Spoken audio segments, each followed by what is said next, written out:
사실 이런 성장 뒤에는 엔비디아하고도 마찰도 있습니다. 실적이 좋으려면 가격을 올렸다는 겁니다. 독점을 하니까 사실 가격을 올릴 수가 있었던 겁니다. 삼성전자가 기술만 조금만 받치면 파운드리 쪽에서도 올 회사들은 많습니다. 일각에서는 엔비디아가 정용 공장을 원했는데 안 되고 거기서 또 큰 고승까지 와갔다. 그만큼 삐걱삐걱거리는데 요 틈새를 파고들 수 있는 기회는 기회거든요. 그래서 삼성전자가 빅테크 쪽에 수주 하나만 하더라도 그러면 TSMC까지 이어질 수 있으니까.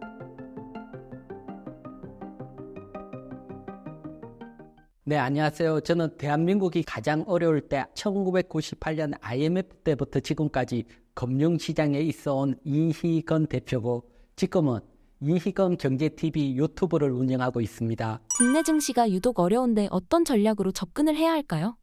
네, 지금은 사실 어떻게 보면 섹터나 종목 장세입니다. 지금 섹터나 종목 장세라는 걸 딱 보여주는 게 다른 게 아니고 지금 화면을 딱 보시면 표가 딱 나는데 지금 보게 되면 왼쪽에 있는 게 코스피 지수입니다. 코스피 지수는 8월 5일 날 정말 크게 한번 급락 후에 지금까지 옆으로 횡보를 하고 있습니다. 그리고 오른쪽에 있는 게 삼성전자입니다. 삼성전자는 8월 5일 급락 후에 반등을 하려다가 지금까지 강하게 하락을 하고 있습니다. 이게 뭘 나타내냐고 하면 시장에 시가총액이 제일 큰 삼성전자가 하락을 하게 되면 당연히 지수도 하락을 해야 되지요. 하지만 지수는 하락을 안 하고 버텼다. 그건 다른 섹터나 다른 종목들이 큰 종목들 중에 상승을 하면서 지수를 붙잡았다는 겁니다. 따라서 이렇게 지수를 견인하고 강하게 가는 섹터, 이런 섹터에 일정 부분 관심을 가져야 되고요.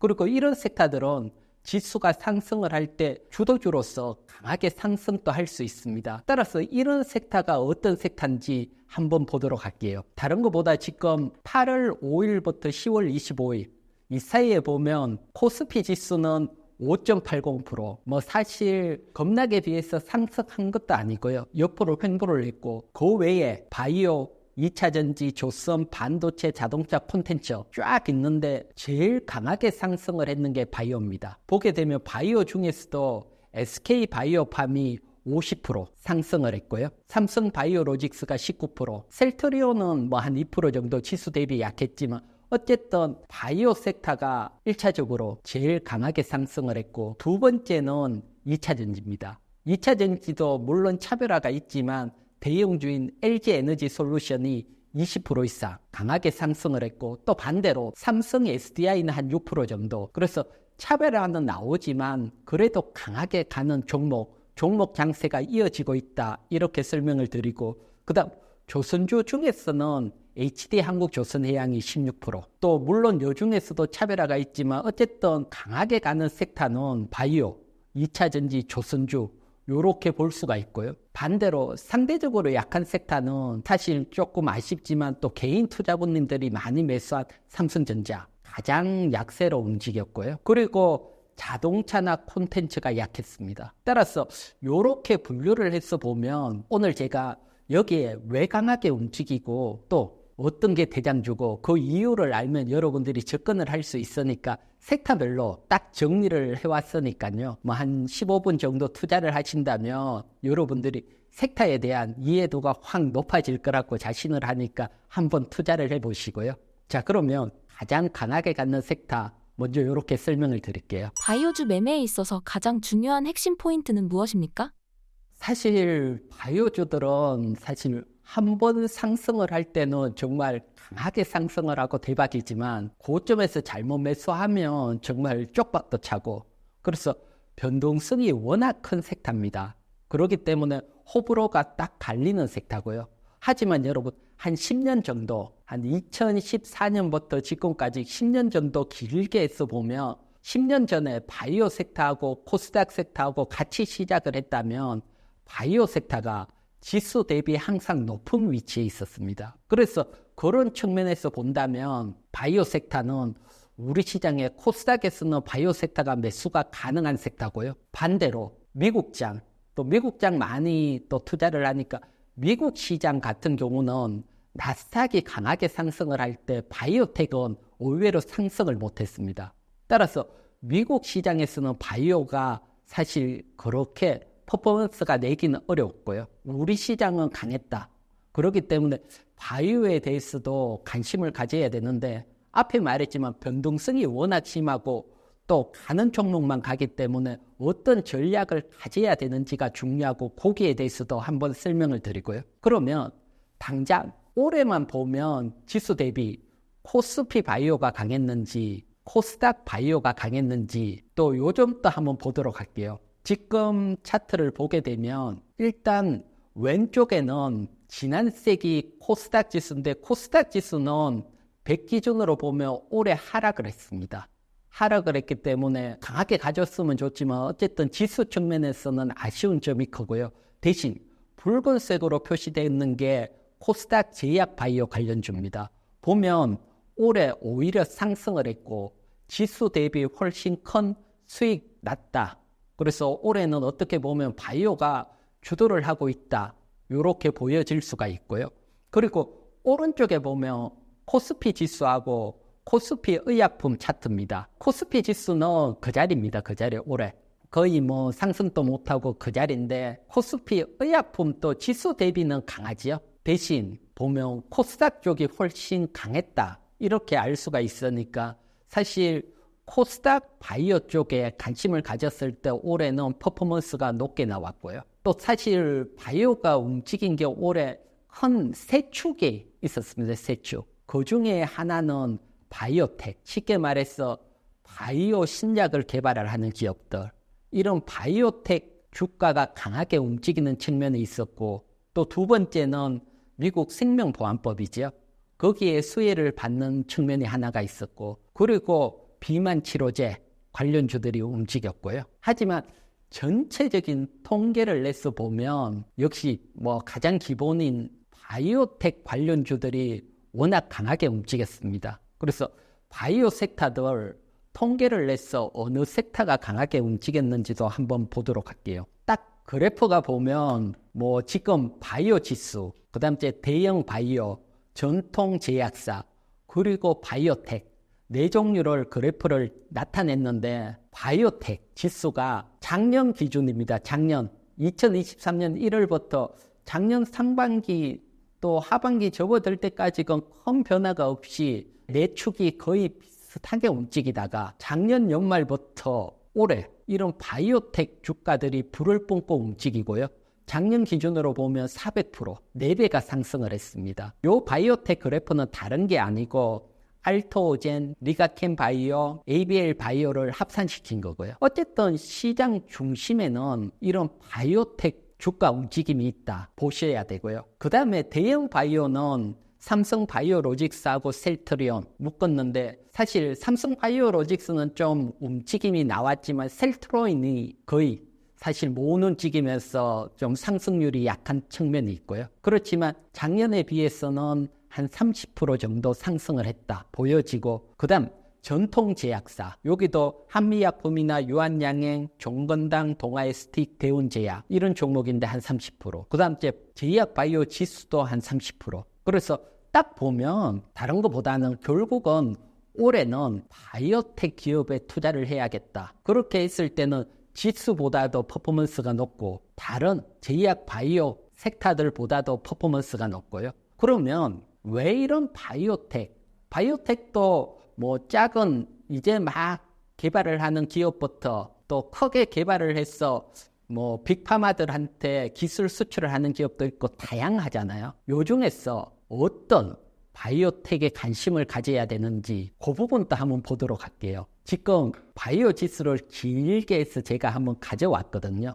2013년도부터 지금까지 길게 해서 보여주면 결국 한 10년인데 코스닥 지수는 그대로지만 바이오 지수는 상승을 해 있는 위치입니다. 상승을 해 있는데 근데 보면 중간중간 한 번씩 강하게 폭발적으로 상승을 했다가 또 확 조정을 받았다가 그렇기 때문에 들어가는 시점에 따라서 수익률이 크게 차이점이 나고 또 확 빠질 때 들어가면 또 못 견뎌서 손실도 크게 나고 그래서 변동성이 큰 섹터다 설명을 드리고 지금 보면 이제 오랜 조정을 받고 막 상승 쪽으로 전환을 하려는 그런 위치에 있고요.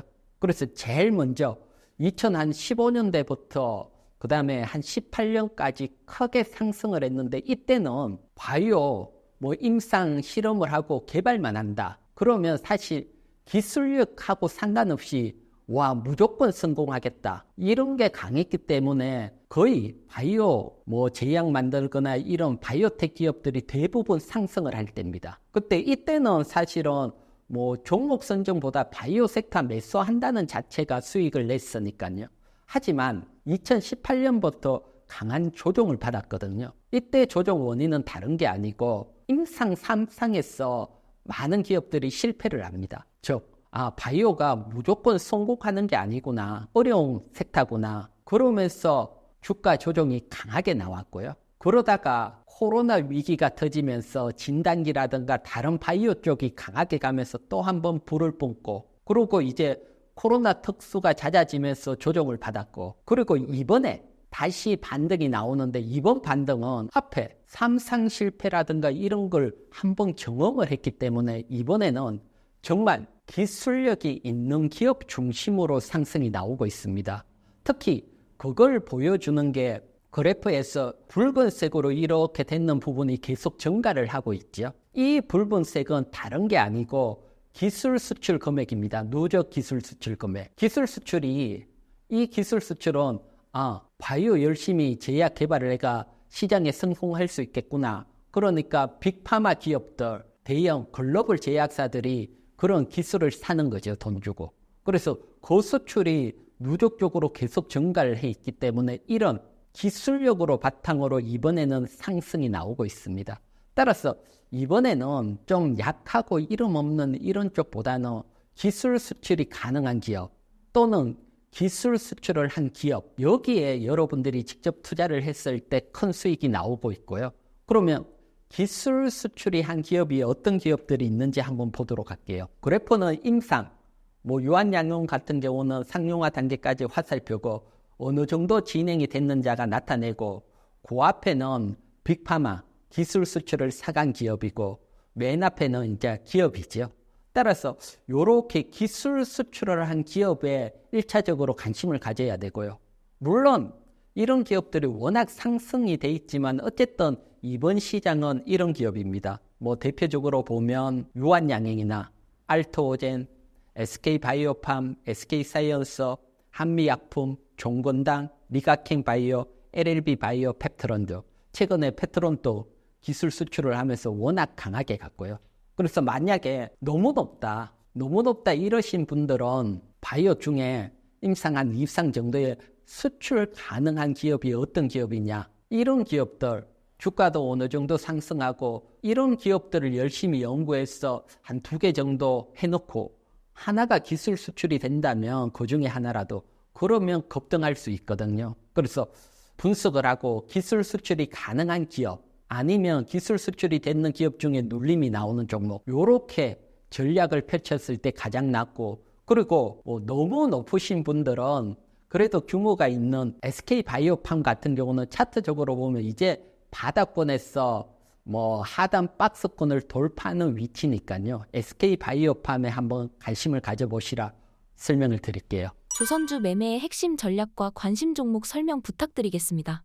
사실 조선주들도 사실 원래 많이 상승을 했거든요. 지수들은 거의 상승을 하지 않았는데 조선주들도 많이 상승을 했는데 어떤 전략을 가지고 가는지, 또 왜 상승을 하는지, 또 언제까지 상승을 할 수 있는지, 그런 부분들도 하나하나 짚어보도록 할게요. 지금 딱 보면 요 그래프 2개가 조선주들이 왜 상승을 했는지를 딱 보여주는 그래프입니다. 딱 보면 왼쪽이 배 한 대 만들면 얼마에 팔 수 있느냐, 신조선 가격입니다. 이 신조선 가격이 계속 2021년부터 상승을 했습니다. 즉 배를 만들면 비싸게 팔 수 있다. 배 가격이 상승했다는 것은 조선업종에서는 가장 큰 호재지요. 그리고 이게 가장 활황인 2008년 고점까지 상승을 했고요. 옆에 보시는 것은 배 만들 때 많이 들어가는 후판, 7강이죠. 후판 가격 그래프입니다. 후판 가격 그래프 보면 2021년부터 계속 하락을 합니다. 이 얘기는 배 만들 때 들어가는 후판은 하락을 했고 배 가격은 상승을 했다. 영업이익이 좋아질 수밖에 없죠. 따라서 이런 영업이익이 좋아지기 때문에 주가도 상승을 하고 있고요. 그러면 여기서 신조선 가격이 2008년 고점까지 왔는데 2008년처럼 이렇게 하락을 하면 어떻게 되냐? 이 부분도 걱정이 되는데 그 부분에 대해서도 당장은 걱정할 필요가 없는 것이 이렇게 보면 됩니다. 2008년도에 조선 3사 영업이익이 고점이 2008년도가 아니고 신조선 가격은 하락을 했지만 2011년도에 영업이익이 제일 고점이랐습니다. 3사 합쳤을 때. 왜 그렇게 되냐 하면 비쌀 때 수주를 해놓고 이 수주가 바로 영업이익에 반영이 되는 게 아니고 배를 한 3년 만드는 단계에 계속적으로 반영이 되니까 3년 뒤가 가장 실적이 피크를 치게 됩니다. 따라서 지금 신조선 가격이 치고 못 가고 설령 꺾이더라도 조선기업들의 영업이익은 2025년, 2026년까지는 좋아진다는 겁니다. 따라서 실적 시전에 만약에 조정을 받고 이렇게 되면 매수를 했다가 또 실적 시전이 좋아지면 호실적을 바탕으로 반등이 나올 수 있거든요. 그래서 요즘 또 조선업 바라볼 때 키포인트로 하나 참고를 해보시고요. 그러면 2008년도 보면 조선주들이 정말 불을 뿜고 상승을 했거든요. 그러면 지금 신조선 가격이 비슷하니까 불을 뿜고 상승을 할 수 있냐? 그건 아닙니다. 그건 그때하고 많이 상황이 크게 한 2가지 정도 변화가 생겼거든요. 그 변화를 알면 우리가 또 전략을 어떻게 세우고 어떤 섹터에 또 조선중에 접근을 해야 되는지 알 수가 있고요. 먼저 너무 큰 기대를 하기 어려운 첫 번째 이유 한번 보도록 할게요. 첫 번째 이유는 지금 보시는 것은 신조선 가격이고 밑에 붉은색은 조선주 시가총액입니다. 보게 되면 신조선 가격이 2008년하고 비슷하게 왔고 여러분들이 조선주 차트를 보면 아직 2008년도 급등을 할 때보다 훨씬 낮은 위치입니다. 그렇지만 시가총액은 많이 올라와 있죠. 이거는 어떤 차이점이 있냐고 하면 여러분 조선주들이 어려울 때 유상증자를 많이 했습니다. 그렇기 때문에 주식 발행이 많이 됐기 때문에 주가가 조금만 올라도 시가총액이 올라간다는 겁니다. 즉 펀더멘탈의 부담을 받을 수 있고 또 과거 현대중공업 같은 경우는 기업 분할을 하면서 또 회사가 늘어나 있고요. 그래서 이런 걸 합치면 시가총액이 벌써 밸류 자체가 높다는 겁니다. 그렇기 때문에 차트적인 위치만 보고 정말 대박이 날 거다 이렇게 보게 되면 생각하는 것만큼 뭔가고 어려울 수 있습니다. 하지만 앞에 말했지만 실적이 2, 3년 좋아지고 아직 시가총액이 과거만큼 올라오지는 않았기 때문에 그저 점진적인 상승을 본다. 그런 측면에서 조선주를 바라보고 또 바라보게 되면 어떤 섹터에 접근을 해야 되냐? 그것도 중요하죠. 그건 지금 조선업황이 2008년하고 어떤 변화가 생겼느냐? 그걸 보면 우리가 전략을 세울 수가 있는데요. 2008년도 때는 사실 우리가 세계 1위랐습니다. 그때 일본이 올라오다가 꺾이고 우리가 장악을 하면서 정말 수주를 싹쓸이를 하고 조선주들이 정말 불을 뿜을 때죠. 그러면 지금 조선 상황은 어떻게 돼 있느냐? 업황 상황을 한번 보도록 할게요. 지금 업황 상황입니다. 지금 업황 상황을 보게 되면 여러분 중국 2023년 기준으로 보면 신규 수주 같으면 중국이 66%를 차지했고 우리가 19%밖에 안 됩니다. 그러니까 2008년도 때는 우리가 1위랐지만 지금은 2위고 중국이 워낙 강하게 치고 올라오고 절반 이상. 그러니까 어떻게 보면 그때하고는 많이 상황이 다르다는 거죠. 그렇기 때문에 강한 상승보다는 점진적인 상승을 다시 한번 설명을 드리고 그렇다면 우리가 이렇게 중국이 강할 때는 어떤 전략을 펼치느냐? 첫 번째는 중국이 수주를 워낙 많이 하고 삭스리를 하기 때문에 중국 자체에 부족한 것들이 있습니다. 중국 쪽에 부족한 걸 많이 수출하는 조선 섹터, 거기에 관심을 가져야 되고 그중에 가장 많이 수출을 하는 섹터는 엔진입니다. SG, 조선 엔진입니다. 그래서 엔진 수출하는 기업 관심을 가질 수 있고요. 그 다음 두 번째는 중국이 수주를 많이 했지만 아직 기술력은 우리가 앞섭니다. 그래서 고부가 가치 선박이죠. 특히 선박도 이제 환경 규제를 받게 되고 그러면서 뭐 친연료 추진선, LNG 연료 추진선 이런 LNG 선박 이런 쪽에서는 우리가 수주를 거의 대부분 갖고 아직 중국이 거기까지가 못 올라왔습니다. 따라서 중소형주 중에서는 LNG 선박 관련주 이런 쪽에 또 관심을 가질 수 있고요. 그래서 크게 보면 코스피 지수보다 강하게 가는 대형주, 지수보다 퍼포먼스가 있는 대형주에 첫 번째 관심을 가지고, 두 번째 엔진, 조선 엔진 관련주에 관심을 가지고, 세 번째는 LNG 또 관련 중소형주에 관심을 가지는데, 대표적인 기업들을 한번 보도록 할게요. 대형주 중에서 퍼포먼스를 내고 있는 것은 HD 한국조선해양이고 HD 현대중공업입니다. 이번 주에 조정을 받았지만 지수 대비 훨씬 강하고요. 하나오션이라든가 삼성중공업은 지수 대비 그렇게 상승하지 못했는데 HD그룹, HD현대그룹 관련주들이 지금 주도를 하고 있거든요. 따라서 조선주에 관심이 있으면 이런 종목들이 조정 나올 때 시장이 가장 강하게 갔던 애들이 조정 후에 또 강하게 가는 경우들이 많으니까 관심을 가져야 되고, 엔진 섹터에서도 보면 여기도 HD현대그룹이죠. HD현대 마린 엔진이 하나 엔진이라든가 다른 엔진, STS 엔진이라든가 이런 데보다는 퍼포먼스가 더 강했고요. 그 다음에 엔진은 한 3, 4인데 STS 엔진이라든가 하나 엔진 같은 경우는 부채 비율이 너무 높습니다. 부채가 자본 총계보다 한 3배 이상, 300% 높기 때문에 유상증자 리스크라든가 이런 리스크가 좀 존재를 하고, 실적은 확 좋아졌는데 존재를 하고요. 대신 HD 마린 엔진은 실적이 2분기 때 확 좋아진 건 아니거든요. 따라서 3분기에 작년 3분기보다 실적이 확 좋아진다. 그러면 관심을 가질 수 있겠죠. 그리고 마지막으로 LNG 관련된 중소형주입니다. 중소형 주선주 보면 성광밴드라든가 한국가본 이런 기업이 있는데, 코스닥 지수하고 비교했을 때는 지금 코스닥 지수가 전체가 조정을 받으니까 사실 중소형 조선 관련주들도 전체가 조정을 받는데, 올해 기준으로 보면 한국카본보다 성광밴드가 훨씬 코스닥 지수보다는 높은 위치입니다. 더 퍼포먼스니까 코스닥 지수가 더 난다. 그러면 코스닥 지수보다 강하게 상승하고 버텼던 성광밴드가 먼저 움직일 수 있으니까, 또 조선주 부품주에 또 관심이 있으시면 성광밴드 여기에 관심을 가져보시고요. 또 다양한 섹터들, 이런 섹터들이 있는데 좀 더 구체적으로 또 원하시는 분들은 이희경 정제TV 또 유튜브에 오시면 다양한 또 섹터들 설명도 있으니까 한번 참고해 보시기 바랍니다. 반도체는 어떤 전략으로 매수 접근해야 할까요?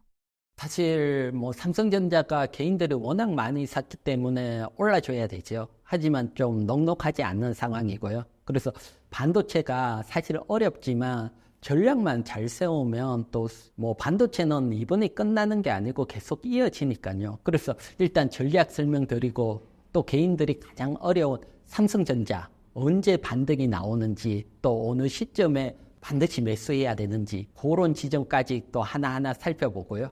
그러면 반도체 섹터 중에 어떤 섹터가 제일 강하냐, 그걸 보면 사실 답이 어느 정도 딱 나옵니다. 차트 하나 보도록 할게요. 지금 보시는 것은 반도체 밸류체인 관련 주가입니다. 주가 보게 되면 이 밸류체인 중에 삼성전자, SK하이닉스 주가도 같이 표기를 했거든요. 주황색이죠. 제일 강하게 상승하는 게 주황색. 그래도 다른 섹터들은 이렇게 하락을 하는데 주황색이 그래도 강하게 9월부터 상승을 하는데, 이 주황색 어떤 종목일까요, 여러분? 다른 게 아니고 SK하이닉스입니다. 그런 측면에서 보면 반도체 일단 탑픽은 SK하이닉스가 된다, 이렇게 볼 수밖에 없고 그렇게 또 봐야 되고요. 또 지금은 HBM 관련해서 상승을 하고 있는 시점이니까요. 그렇기 때문에 일단 탑픽은 SK하이닉스다. 그 다음 붉은색이죠. 그래프 보면 붉은색 그래프가 그래도 SK하이닉스보다는 낫지만 9월부터 반등을 하고 있죠. 이 붉은색은 후공정 장비주입니다. 장비주 같은 경우는, 반도체 같은 경우는 전공정이 있고 후공정이 있습니다. 근데 HBM은 대부분 후공정입니다. 결국 장비 중에서도 HBM 관련됐던 장비주는 그래도 반등이 나오고 있다, 이게 나타내는 거고요. 그렇기 때문에 차별화가 나오고, 그 다음 가장 강하게 하락을 한 것 중에 하나가 삼성전자입니다. 좀 안타깝지만 삼성전자가 가장 약하게 하락을 했고, 그러면 삼성전자가 사실 가장 강점이 전공정입니다. 전공정. 삼성전자 같은 경우는 후전공은 외주도 주고 하거든요. 그러면 삼성전자 관련돼 있는 전공정 반도체 장비주들도 어렵다는 겁니다. 그래프 보면 삼성전자하고 같이 하락을 하고 있고요. 그 다음에 반도체 소재주 또 어렵고요. 그래서 지금은 9월부터 반등하는 섹터는 SK하이닉스하고 후공정 장비주 딱 두 개다. 이렇게 보고 거기에 맞춰서 일단 방점에 짰고, 나머지 조정을 받는 애들은 반등이 나오는 시점에 삼성전자가 반등이 나오면 다른 애들도 같이 반등이 나올 거거든요. 따라서 삼성전자가 언제 반등이 나오고 이런 것들을 보면서 접근을 하면 좀 그래도 대응을 하기는 편하지 않을까 이렇게 생각이 됩니다. 그렇다면 계속 하락하고 있는 삼성전자는 언제 상승할까요? 그래서 삼성전자는 사실 왜 하락을 하는지 알게 되면 또 언제 반등을 하는지도 같이 알 수가 있잖아요. 삼성전자 같은 경우는 뭐 다양한 요인들이 있습니다. 요인들이 있지만 그 요인들이 만약에 하락하는 요인이 3개다. 그러면 그 중에 하나라도 바뀌면 접근을 할 수가 있고요. 또 정말 반드시 접근을 해야 될 것은 큰 어떤 주제가 바뀐다든가 그런 경우들은 또 반드시 매수를 해야 되고요. 그래서 일단 먼저 하락한 요인을 설명을 드리고, 그리고 거기에 맞춰서 대응 전략까지 한번 설명을 드릴게요. 일단 주식시장에서는 여러분 수급이 깡패다 이런 말이 있죠. 사실 수급적으로 좋지 못하면 상승하기는 어렵습니다. 따라서 지금 삼성전자 제가 수급을 딱 표시를 했는데 9월 3일부터 10월 25일 계속 외국인 매도입니다. 집중적인 매도가 나오고 있고요. 한 33거래일 연속, 또 규모적으로는 13조 원 매도를 했습니다. 뭐 매도 폭탄이 나왔다 이렇게 볼 수가 있죠. 그래서 큰 세력들이 이렇게 매도가 나오면 일단 바로 상승하기는 어렵습니다. 어쨌든 삼성전자가 과거에 상승을 할 때 보면 외국인들이 들어오면서 상승을 했거든요.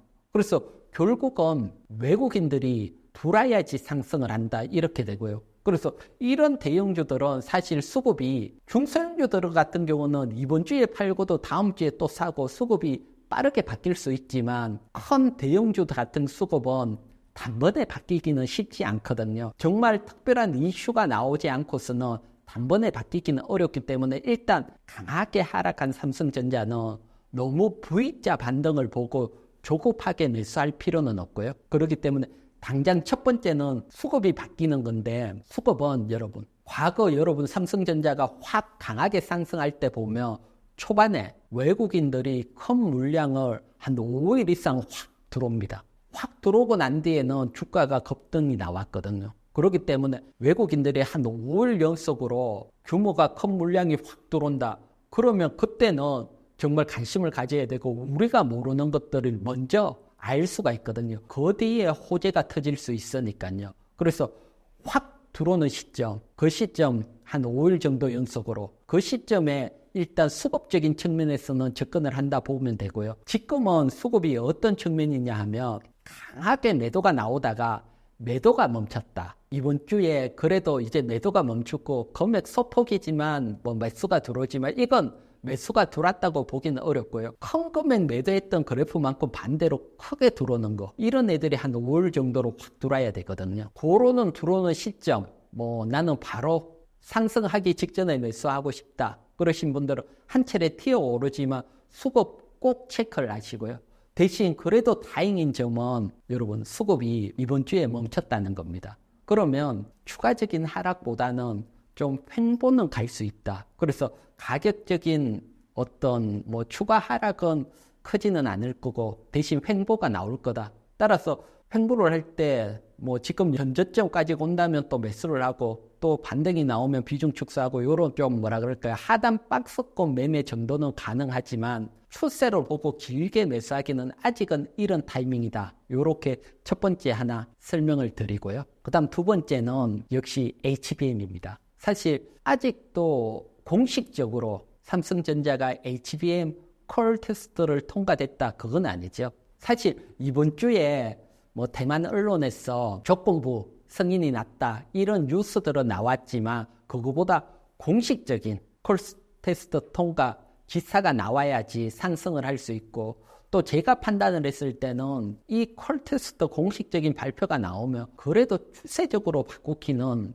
아직은 쉽지 않고, 대신 워낙 하락을 했기 때문에 일정 부분 반등을 기대할 수 있을 겁니다. 그렇게 보는 이유는 좀 아쉽지만 사실 삼성전자가 늘 기술력은 1위랐거든요. 그렇지만 이번에 HBM 같은 경우는 1위가 SK하이닉스가 되고 2위도 하지 못하고 3위로, 마이크론 같은 경우는 엔비디아에 납품을 하게 되니까 2위가 마이크론이고 3위거든요. 3위가 되면 어떤 문제가 되냐고 하면, 엔비디아라는 밸류 체인 입장에서 보면 잘 쓰는 업체가 2개나 더 있습니다. 그렇게 되면 새로운 제품이 테스트가 통과됐다, 물량 많이 줄까요? 기존에 잘 쓰던 제품을 그대로 활용을 할까요? 그렇기 때문에 백업 정도로만 활용이 될 수 있거든요.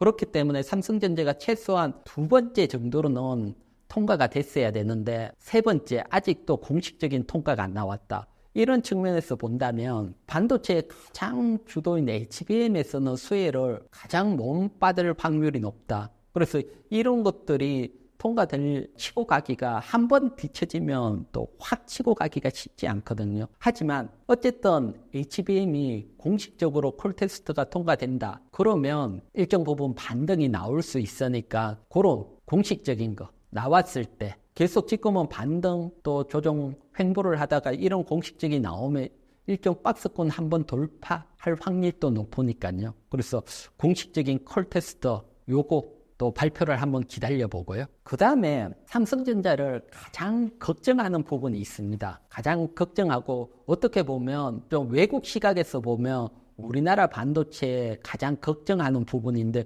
그 부분 한번 보도록 할게요. 지금 보면 D램 반도체 가격 추이입니다. D램 반도체 가격 추이를 보면 여러분, DDR4 맨 밑에 DDR4 2개 그래프가 있는데, 맨 밑에 DDR4 같은 경우는 8월 달에서 9월 달 가격이, D램 가격이 22%, 17% 확 급락을 했습니다. 하단에서 하나, 2개 정도 보면 DDR4가 8월에서 9월 너무 크게 급락을 했죠. 급락을 했고, 대신 위에 좀 고급 제품인 DDR5 같은 경우는 가격이 그대로 유지되고 있습니다. 하락하지 않고. 이거는 무슨 이유가 있다는 거잖아요. 그 이유는 다른 게 아니고, 중국 창신 메모리 CXNT인데, 창신 메모리가 DDR4 지금 중저가형 반도체까지는 기술이 개발이 되고, DDR5 아직 고가형은 기술 개발이 못 됐습니다. 그러니까 사실 늘 글로벌 시장에서는 중국이 문제지요.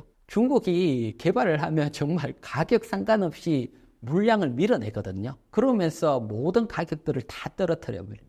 그래서 지금 보면 개발되어 있는 DDR4 같은 경우는 물량을 어마무시하게 밀어내면서 가격을 다 떨어뜨리고 있거든요. 그래서 이런 것들이 시장에서는 창신 메모리가 계속 개발을 하게 되면 기존에 레거시 반도체 있는 쪽은 정말 어려워지지 않느냐. 이 위기감이 사실은 SK하이닉스 같은 경우는 HBM 만든다고 저가형 반도체 물량을 오히려 줄이면서 HBM 쪽으로 넘어갔기 때문에 중국이 아예 못 따라오는 기술이니까요. 영향을 적지만 삼성전자 같은 경우는 레거시 반도체가 매출에서 가장 큰 차지를 하는데, 이 영향, 중국 영향을 받으면서 가장 또 조정을 받고 있는 이유 중에 하나거든요. 따라서 살피다가 만약에 요거는 또 반대적인 측면에서 중국 창신 메모리가 DDR5 고급 기술까지 개발이 됐다. 그러면 사실 삼성전자가 반등하기는 너무 어렵습니다. 이쪽 부분도 살펴야 되는데 쉽게 개발되는 건 아니거든요.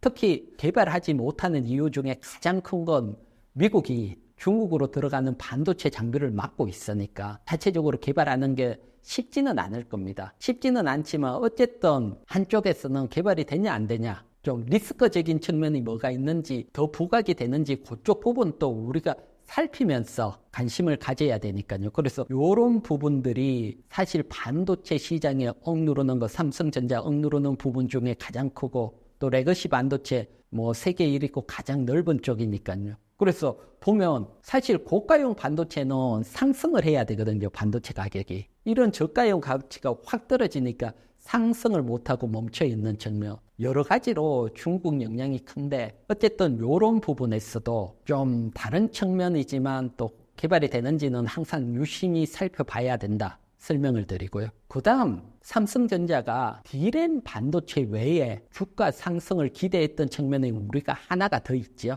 다른 게 아니고 파운드리 쪽입니다. 사실 삼성전자와 파운드리 야심차게 갈 때 벌써 그때 주가는 TSMC 쪽에 경쟁되면서 갈 거라고 보고 앞쪽에 삼성전자가 10만 원 근처까지 폭발적으로 상승을 할 때가 있었거든요. 그때 강한 영향을 준 게 이 파운드리 영향을 갖는데 이 파운드리가 지금 삼성전자가 좋지 못합니다. 한번 보게 되면 지금 파운드리 시장 점유율입니다. 1분기에서 2분기 시장 점유율 보면 삼성전자는 11%대에 머물러 있습니다. 하지만 TSMC는 60%대거든요. 워낙 격차가 심해져 있고 또 중국 쪽 애들이 또 이쪽에서도 올라오는데 그건 뭐 크게 걱정할 필요는 없고요. 대신 삼성전자가 파운드리 쪽에 시장 점유율을 높이고 치고 가야 되는데 지금은 오히려 그 반대 영향입니다. 삼성전자가 이 파운드리의 TSMC를 잡으려고 어떤 전략을 펼쳤냐고 하면 셀퍼스트 전략입니다. 셀퍼스트 전략은 다른 게 아니고 삼성전자 기술력은 세계 1위다. 그러니까 일단 공장을 짓는 겁니다. 공장을 팍팍 지으면 메이저 빅테크 업체 공장만 만들면 수주 따올 수 있다. 그래서 파운드리 P2, P3 공장 짓고 P4, P5와 아예 또 공장을 막 짓는 그런 전략을 펼쳤거든요. 근데 여기에 전제 조건은 역시 기술력이잖아요. 기술력이 바탕이 됐을 때 이 전략은 어마무시하게 확 따라갈 수 있는 전략인데 애석하게도 파운드리 쪽에서도 지금 기술력에 문제가 생겼습니다. 그렇기 때문에 빅테크 업체 아예 한쪽 또 수주를 못 받고 있습니다. 그러니까 이제 어떤 문제가 생기냐고 하면 B2, B3 여기에서 대량의 적자, 조 단위 이상 적자가 나기 시작을 하는 거죠. 원래 계획대로 하면 빅테크 수주 받고 돌아가고 P4, P5 공장 짓고 또 하고 캐파 늘리고 TSMC 따라잡는데 기술력에서 뻑이 나버리니까 수주가 아예 아직 한 건도 없으니까 P2, P3 공장의 일부 셧다운 중단도 하고 지금 P4, P5 짓는 것도 건설 중단을 할까 이런 상태로 돼버렸거든요. 그러니까 파운드리 쪽에서 어려운 거죠. 또 하지만 삼성전자가 일단 기술력에 먼저 접근을 해서 기술력이 완료가 되고 파운드리 쪽에서 빅테크 큰 업체들 수주가 받았다. 그러면 주가가 급등할 수 있습니다. 그래서 이쪽에서 빅테크 애들 수주가 받았다는 소식이 들린다. 그러면 매수해도 됩니다. 대신 그게 나오기 전까지는 또 어렵죠. 그렇게 보면 삼성전자가 여러분 언제 급반등을 하면서 주가가 확 급등을 하느냐. 그건 첫 번째 수급적인 측면에서 대량의 수급이 한 5일 이상 확 들어온다. 그러면 급반등 나올 수 있는 선제적인 신호가 나왔다. 이렇게 보시면 되시고 그 다음 두 번째 HBM 콜 테스트가 통과가 된다. 요건 반등 신호고 그 다음 세 번째 파운드리 쪽에서 빅테크 메이저 애들의 수주를 받았다. 그러면 이건 의외로 강한 상승을 기대할 수 있는 요인이 되니까요. 그래서 항상 삼성전자 관심이 있으신 분들은 이런 부분 체크하시고 또 반대로는 창신 메모리가 중국 쪽 DDR5 고급 기술까지 개발이 되느냐 이쪽도 항상 신경을 쓰고 개발이 된다면 매수 관점을 좀 낮추시라. 또 이렇게까지 설명을 드릴게요. 반등하고 있는 SK하이닉스는 지금 매수해도 될까요? SK하이닉스는 제가 봤을 때는 지금도 충분히 매력적인 가격이고 여러분들이 접근을 하셔도 된다고 보여지고요. 그렇게 보는 것들은 첫 번째 반도체 섹터 내에 또 가장 강한 거고요. 주식은 역시 강한 종목이 또 반등이 나올 때 더 크게 반등을 하는 습성이 있으니까 처음에 제가 보여드렸던 것처럼 제일 강한 섹터니까 반도체 중에서는 SK하이닉스 쪽에 봐야 되고요. 그러면 왜 강한지 이유도 있을 거잖아요. 그래서 그런 이유도 한번 보도록 할게요. SK하이닉스 실적입니다. 실적을 보면 작년 2023년만 하더라도 1분기에 3조 4천억 적자 났습니다. 엄청난 적자가 4분기 때 살짝 흑자 전환을 하다가 분기 1분기, 2분기, 3분기 팍팍팍 영업이익이 증가가 되고 있습니다. 삼성전자 같은 경우 보게 되면 2분기에 비해서 3분기 영업이익이 줄었거든요. 거기에 비해서 SK하이닉스는 계속 성장을 하고 있고요. 그리고 이런 성장이 내년까지도 이어질 거다. HBM 시장이 내년까지도 계속 이어지니까요. 관심을 가지고 현재 뭐 이런 영업이익이라든가 당기순이익을 고려한다면 현재 시가총액 140조는 뭐 저평가 밸류로 보면 저평가 위치입니다. 물론 삼성전자도 밸류로 보면 워낙 저평가니까요. 밸류로는 관심을 가질 수 있지만 밸류 플러스 성장성이 더했을 때 주가는 더 강하게 가거든요. 그래서 같이 저평가되어 있다면 성장성이 더 강한 SK하이닉스가 좀 더 강하게 갈 수가 있고, 그리고 이번 3분기에서 또 어떻게 보면 뭐 반도체에서 큰 사건이면 큰 사건이죠. 삼성전자 반도체 사업부 영업이익보다 SK하이닉스 영업이익이 더 크게 나올 확률이 훨씬 커졌죠. 그러니까 영업이익으로서는 SK하이닉스가 1위로 올라서는 그런 시점이다. 그래서 확 변화가 나오는 이런 시점에서는 주가가 약간 눌리더라도 어느 순간 또 한 번 튈 수가 있거든요. 그래서 관심을 가질 수 있고, 그 다음은 역시 D램 반도체 시장 점유율입니다. 1분기에서 2분기 점유율 중에 삼성전자, SK하이닉스, 마이크론 중에 유일하게 삼성전자가 증가를 했고요. 보면 31%에서 34.5%로 SK하이닉스가 유일하게 증가를 했고, 사실 SK하이닉스 같은 경우는 한 1, 2년 전만 하더라도 시장 점유율이 20%대 마이크론하고 비슷했습니다. 마이크론하고. 삼성전자가 독보적으로 1위랐고 SK하이닉스는 뭐 20% 초중반의 마이크론하고 차이가 컸는데 어느덧 34%까지 확 치고 올라왔고, 특히 HBM 역량으로 치고 올라왔기 때문에 매출액 성장은 뭐 삼성전자나 마이크론을 훨씬 뛰어넘고 있습니다. 그래서 숫자적으로도 SK하이닉스가 이렇게 성장을 보이고 있고 또 실적으로도 보이고 있고, 여기에 기술력입니다. 기술력으로도 보면 세계 최초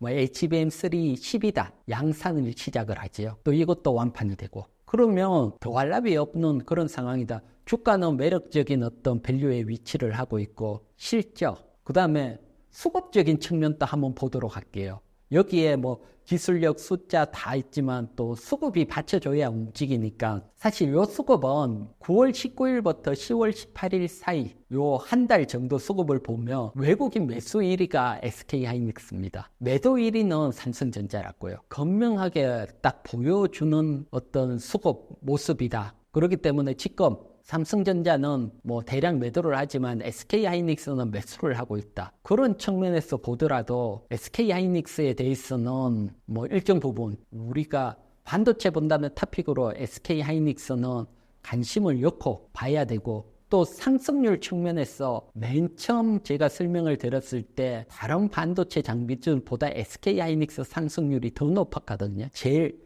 강한 위치에 있다. 그렇기 때문에 관심을 가져야 되고요. 이렇게 설명을 한번 드릴게요. 일각에서는 AI 거품 이야기도 나오고 있습니다. 대표님은 AI 향후 전망 어떻게 보고 계십니까? 그렇게 보면 일단 글로벌 기업들 실적 발표들이 중요한데, 뭐 이번 10월 달에 반도체 중에 큰 실적 먼저 2개 나온 게 TSMC 실적 발표가 나왔고, 그 다음에 ASML 실적 발표가 나왔죠. TSMC는 뭐 세계 1위 파운드리 회사고 뭐 HBM을 거의 대변한다, 이렇게 보면 되잖아요. TSMC가 3분기 순이익이 작년에 비해서 54%, 작년에도 높게 나왔는데 54% 더 크게 나온 겁니다. 엄청나게 뭐 계속 성장을 하고 있다. 사실 이런 성장 뒤에는 엔비디아하고도 마찰도 있습니다. 실적이 좋으려면 뭘까요? 가격을 올렸다는 겁니다. 독점을 하니까 사실 가격을 올릴 수가 있었던 겁니다. 그렇기 때문에 사실 삼성전자가 기술만 조금만 받치면 파운드리 쪽에서도 올 회사들은 많습니다. 계속 가격, 뭐 자기 독점이라고 사실 이렇게 가고 있고, 사실 또 일각에서는 엔비디아가 정용 공장을 원했는데 안 되고 거기서 또 큰 고승까지 와갔다. 그만큼 삐걱삐걱거리는데 요 틈새를 파고들 수 있는 기회는 기회거든요. 그래서 삼성전자가 앞에 말했지만 빅테크 쪽에 수주 하나만 하더라도 그러면 TSMC까지 이어질 수 있으니까 그 수주가 중요한데 일어나는지 한번 보고요. 어쨌든 지금 TSMC가 3분기 때 워낙 이렇게 좋게 나오고 있고, 또 중요한 것은 주가는 미래를 보고 움직이잖아요. 4분기 가이던스도 13% 상향을 했습니다. 4분기에 더 좋아진다는 거죠. 이처럼 TSMC 실적만 보더라도 HBM 관련해서 시장은 계속해서 커지고 있다, 좋아지고 있다. 그렇기 때문에 HBM 관련의 그 관련 밸류체인 거기에 대해서 관심을 가져야 되고요. 다른 쪽, 중공정 쪽은 아직은 아니다. 보여지게 되고 두 번째, ASML 실적 발표가 났는데 ASML은 세계 1위 반도체 장비 회사지요. 보게 되면 3분기 실적 좋게 나왔습니다. 여기도 주당 손해익이 작년에 비해서 30% 이상 증가를 했으니까요. 같이 실적이 좋게 나왔는데 문제는 그러니까 순예약 자체가 한 26억 시장 예상치보다 한 절반으로 확 꺾였고 그 다음에 4분기에 가이던스를 한 14% 하향 조정했습니다. 4분기에 어려워진다는 거죠. 그처럼 그렇게 본다면 크게 보면 반도체 시장에서 HBM 관련해서 AI 반도체죠. AI 반도체 시장은 계속해서 성장을 간다. TSMC가 실적으로 그걸 말해줬다고 보여지고 대신 반도체 장비주들은 성장을 했지만 향후 큰 성장이 나오기는 만만치 않다. 따라서 반도체 장비주들은 차별화가 나올 수 있으니까 반도체 장비주보다는 결국은 대장주인 SK 하이닉스가 좀 더 유리하지 않을까 그런 측면이 이번 실적에서 나왔고요. 그 다음에 컨트레서 엔비디아 차트하고 반도체가 거품이 아니라고 보는 이유, 엔비디아 주가가 계속 상승을 하는 동안은 조정을 받으면 거품론이 또 나올 겁니다. 바로미터가 엔비디아니까. 또 엔비디아가 지금 전고점을 돌파하고 있고 미국 월가에서 목표치도 계속 상향을 하고 있습니다. 그만큼 이 얘기는 AI 반도체가 계속 간다는 겁니다. 엔비디아 조정받고 할 때는 안 좋은 얘기 계속 나오고 AI로 이익을 어떻게 내느냐 이런 얘기들도 있지만 지금은 그걸 따질 때는 아닙니다. 여러분 지금 AI 빅테크들이 AI 투자하는 것은 여러분 이익을 얻기 위해서 투자하는 물론 그건 베이스로 있지만 그거보다는 기술 패권에서 1위로 올라서고 살아남기 위해서 투자합니다. 쉽게 말해서 아마존 AI를 잘 돌아가고 활용하고 여러분들에게 사라 하고 AI 접목이 됐는 데가 있고 AI 접목이 안 되는 사이트가 있다면 어느 사이트가 살아남을까요? AI 했는 쪽이 살아남을 수밖에 없죠. 그렇기 때문에 빅테크 선주 주자들은 AI를 안 할 수가 없어요. 또 걔네들은 빅넷에 AI 투자하는 게 아니고 벌어놓은 돈으로 투자를 하는 거니까 부담도 적고요. 그러니까 패권 경쟁이 일어나고 독자적인 1위가 나올 동안은 계속해서 싸움이 나올 겁니다. 그렇기 때문에 AI는 계속해서 갈고 거기에 따라서 엔비디아도 지금 제가 차트를 보게 되면 여러분 상단에 엔비디아 매출액 그래프입니다. 분기 매출액 그래프를 해놨는데 어마어마한 성장이죠, 엔비디아. 그래서 일각에서는 성장률이 둔화될 거다. 이만큼 크게 매출이 성장됐는데 성장률까지 높아지기는 어렵지만 이 정도 매출이 성장이 되면 계속 이 정도만 나오더라도 계속 치고 가는 겁니다. 그래서 2000년도에 그러니까 IT 혁명이 일어났죠. 인터넷이 막 깔리고 이럴 때 보게 되면 이때 IT 혁명의 대장주가 시스코입니다. 장비주들 경비 계속 들어가니까 인터넷 쪽으로 시스코하고 그때 보면 파란색, 엷은색이 시스코 주가입니다. 시스코 주가고 엔비디아 주가를 2000년도 해서 겹쳤어요. 이렇게 보면 이게 올 3월까지인데 아직도 갈 길이 멀다. 이번에 AI 혁명이 과거 IT 혁명만큼 된다면 아직도 주가는 더블 이상 움직일 수 있고 그때하고 지금하고 또 차이점이 뭐냐고 하면 시스코보다 엔비디아가 막대한 실적을 내면서 상승을 합니다. 이 실적까지 고려한다면 돌파할 수도 있고요. 따라서 지금 보면 AI 거품론은 아니다. 진행이 되고 있는 상황이다. 그렇게 보기 때문에 반도체에 대해서 특히 HBM 반도체에 대해서는 일정 부분 관심을 가져야 된다. 이렇게 설명을 드릴게요. 2차전지가 최근 다시 하락을 하고 있습니다. 2차전지 단기 대응 전략 어떻게 세워야 할까요? 사실 9월달 10월 초까지 강하게 반등을 하다가 또 흔들리고 지금은 또 서서히 바닥을 잡는 모습인데 2차전지 같은 경우는 그러면 어떤 전략을 펼치려면 늘 말하지만 9월달 상승할 때 하고 지금하고 상승 모멘텀 중에 뭐가 변화가 생겼는지 그 부분을 체크를 하면 2차전지 전략을 세울 수가 있잖아요. 그래서 그 부분 먼저 한번 체크를 해보도록 할게요. 9월부터 10월 초 상승을 할 때 첫 번째는 미국 기준금리 인하였습니다. 미국 금리 인하를 하게 되면 자동차 할부 가격도 인하가 되니까 당연히 자동차 판매에는 도움이 되고요. 그래서 금리 인하라는 이 기대감은 뭐 지금도 살아있는 거니까 뭐 바뀐 건 아니다, 이렇게 보여지고요. 두 번째는 공매도 제도 개선이었습니다. 11월부터 시행이 되는데 이제 공매도도 특히 기관과 외국인 개인 간에 기울어진 운동장이랐다면 어느 정도 팽팽하게 맞췄다.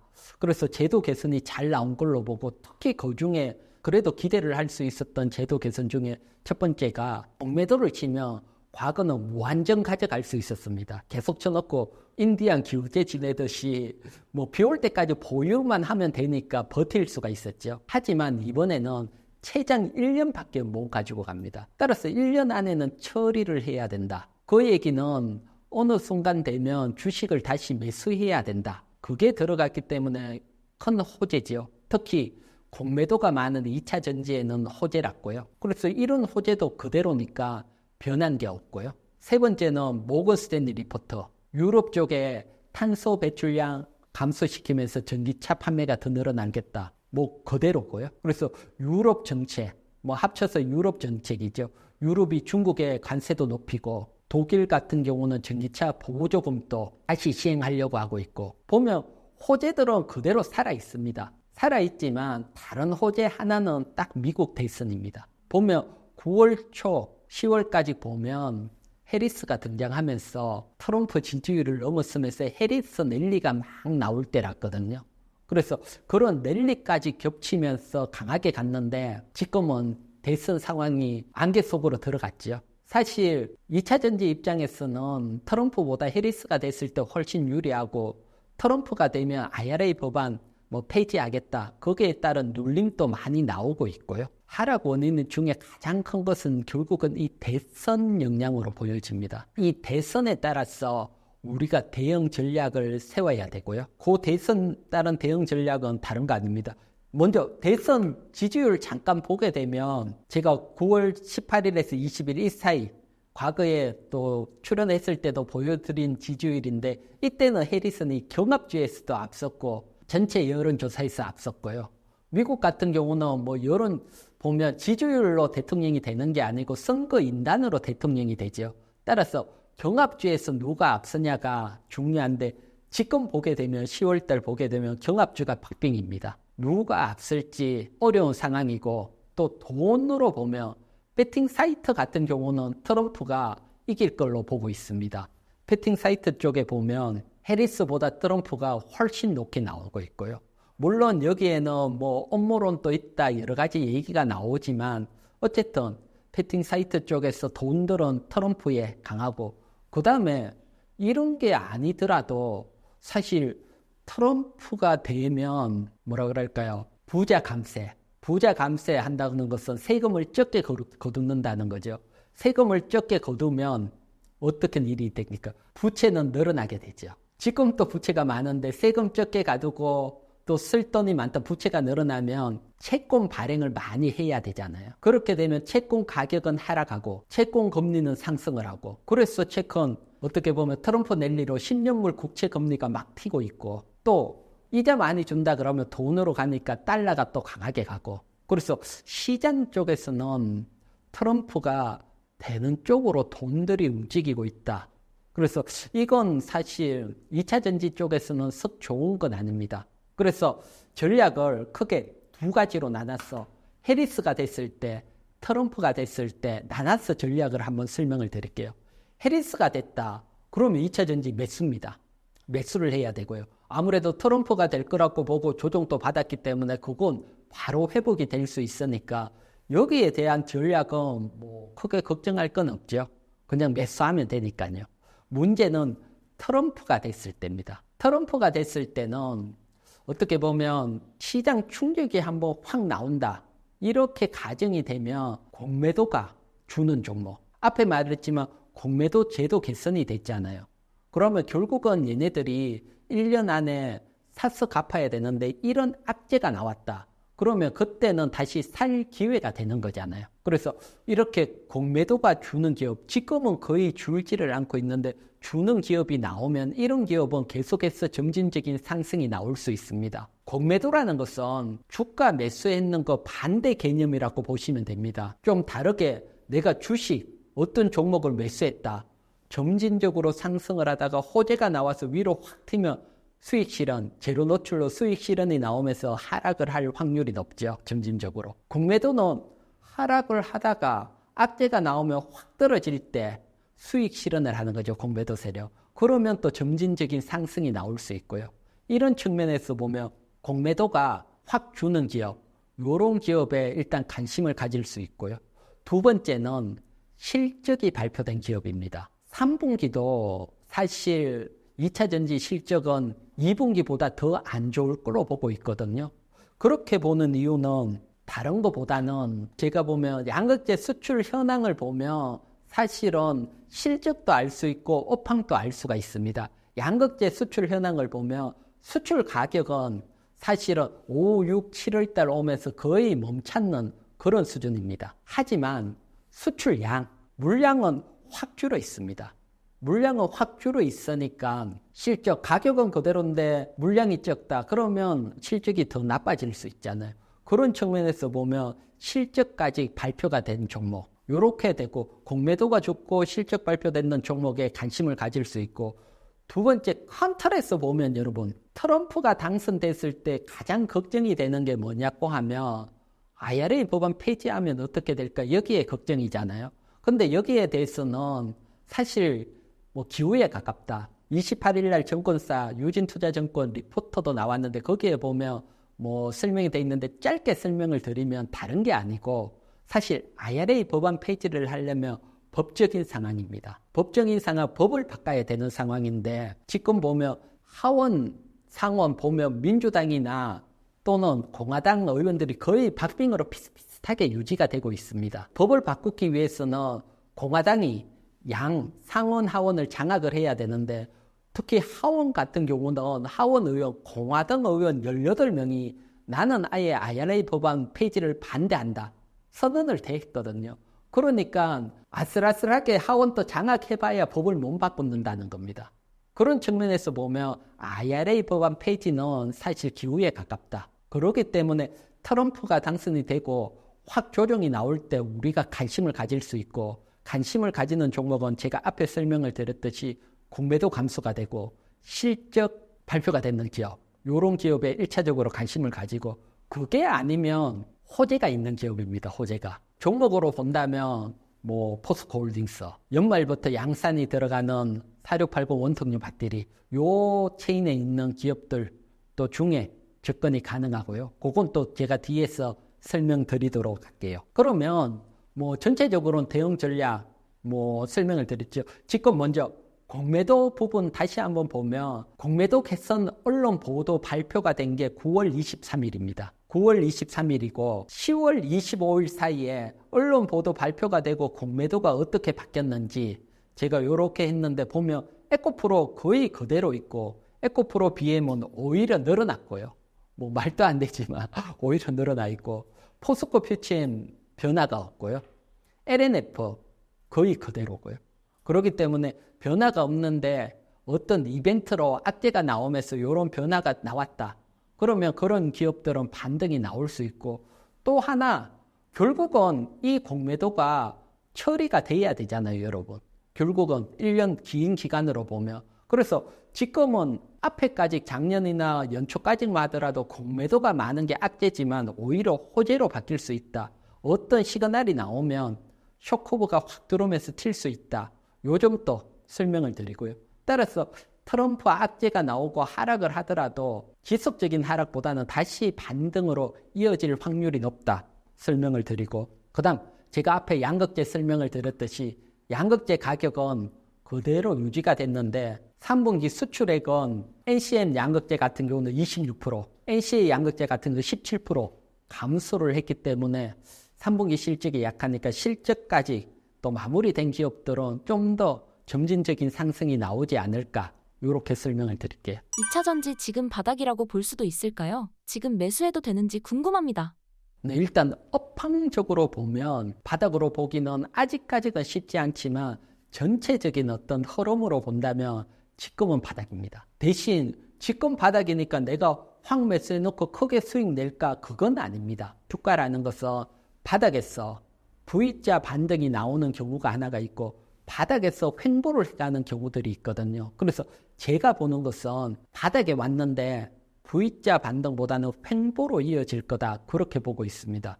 그렇게 보는 이유는 서서히 업황이 턴하는 부분은 있지만 결국은 아직 숫자적으로 실질적으로 눈에 띄게 어떻게 보면 좋아지는 건 아니기 때문이거든요. 그래서 일단 2분기 실적 먼저 한번 볼게요. 얼마나 업황적으로 어려운지 지금 보게 되면 양극재, 음극재, 전해액, 분리막, 전구체, 동박 대표적인 2차전지 소재 관련주들이죠. 얘네들 나와 있는 대장주 영업이익을 다 합치면 작년 2분기 때 3,249억 흑자랐습니다. 하지만 올해 2분기 803억 적자로 바뀌었거든요. 전체적인 업황으로 보면 아직은 적자라는 거거든요. 이런 적자 속에서 주가가 V자 반등하기는 어렵고 여기에다가도 아직 3분기도 실적이 더 어려울 수 있다. 그렇기 때문에 주가가 바로 반등하기는 쉽지는 않은 위치다. 그래서 하락 항보할 정도고 대신 다른 측면 저 밑에서 보면 어려운 업황이 끝나가는 신호가 나오고 있거든요. 거기에 가장 먼저 나오는 신호는 원자재 가격입니다. 2차 전지에 들어가는 리튬이라든가 니켈 가격 이런 가격의 변화가 먼저 나오고 있다. 그래서 보면 좌측에 있는 게 탄산리튬 가격이거든요. 보면 정말 강하게 하락을 했죠. 이렇게 리튬 가격이 하락을 하게 되면 재고 손실이 나면서 기업들에게는 더 어렵죠. 대신 이제 2025, 2026으로 가면서 서서히 반등이 나온다. 이거 미래에셋 리포트고요. 반등이 나오는 것들은 더 이상 탄산 리튬 가격이 떨어질 수 없는 가격대까지 왔기 때문에 그래서 그것도 뒤쪽에 설명을 드리도록 하고 그래서 점진적인 반등이 나오고 니켈 가격도 마찬가지입니다. 그래서 이런 어떤 원자재 가격이 서서히 반등이 나오고 있다. 그러면 일각에서 보면 실적은 계속 나빠지는데 한쪽에서 이제 좋아지는 호재들이 서서히 나온다. 그러면 이 둘의 싸움이 일어나면서 한동안은 횡보가 나올 겁니다. 그래서 요 횡보에 따라서 횡보 전략이고요. 그러면 횡보 전략 때 주로 어떻게 보면 되냐. 지금 2차 전지하고는 업황이 다르지만 과거 태양광 업황 때 그때 한번 보게 되면 태양광이 대중화될 거라는 기대감으로 폴리실리콘 가격이 확 급등을 했고 킬로그램당 200달러 넘어갔고 밑에 그래프가 폴리실리콘 가격입니다. 위에 그래프가 그때 대장주인 OCI 홀딩스 월봉 차트가 상승을 했다가 지금처럼 2차 전지 가격, 소재 가격 하락도 하듯이 폴리실리콘 가격 이때도 중국입니다. 중국이 들어오면서 확 가격을 했고 대신 주가는 하락 후에 횡보를 겪었지요. 그래서 이런 횡보가 필요하다. 그러다가 폴리실리콘 가격은 상승하지 않았지만 대중화가 오면서 매출이 늘면서 주가는 비해서 더 크게 상승을 했거든요. 그래서 2차 전지 입장에서는 이제 가격 하락에 따른 어려운 구간은 끝났고 이제는 조금 인내를 하는 이런 횡보관이 끝나면 뒤에 대중화가 오면서 상승할 수 있으니까 횡보 구간에서는 여러분 횡보 박스권 하단에서 매수, 상단에서 비중 축소, 하단에서 매수 이런 전략입니다. 이런 전략이고 높은 데 물려 계신 분들은 지금은 견디셔야 됩니다. 뒤에 대중화가 오면서 큰 상승이 있고요. 2차 전지 업황 회복은 언제쯤 될까요? 요것은 미래에셋 리포트거든요. 미래에셋 리포트가 사실 올해부터 말부터 상승하겠다 리포트 나왔다 계속 바뀌고는 있지만 미래에셋 쪽에서 보는 것은 지금 보게 되면 배터리 셀, 양극재, 동박, 전해액, 그 다음째 분리막 붉은색으로 표시가 되는 것은 좋아진다는 얘기입니다. 쉽게 말해서 P 가격이 있고 그 다음 Q 물량이 있고 그 다음 수익성 P나 Q가 좋아지면 수익성이 좋아지는데 좋아지는 것을 이렇게 붉은색으로 표시를 해놓는데 내년 2분기부터 모든 섹터가 붉은색으로 좋아질 거다. 이 얘기는 대중화가 이때 올 거라고 본 겁니다. 그래서 이렇게 온다면 뭐 내년도에 큰 상승을 기대할 수 있고요. 물론 저 개인적으로는 항상 기업 리포트는 좀 희망을 포함하는 경우들이 꽤 있기 때문에 좀 더 늦어질 수도 있다. 이렇게 보고 있고요. 그렇지만 어쨌든 전기차 대중화는 온다. 전기차 대중화가 오면 갈 수 있고 대중화가 왔다 가정을 하면 여러분 전기차 판매가 가장 약한 뭐 지금 보면 중국, 아시아를 포함한 중국이 있고 유럽이 있고 북미 시장이 있는데 우리가 북미 시장을 장악을 하고 있잖아요. 미국이 중국 들어오지 말라고 막아주고 있으니까. 근데 애석하게도 북미 시장에 전기차 판매가 가장 약합니다. 근데 이 얘기는 반대로 하면 전기차 대중화가 왔을 때 가장 크게 성장을 할 수 있다. 이 얘기입니다.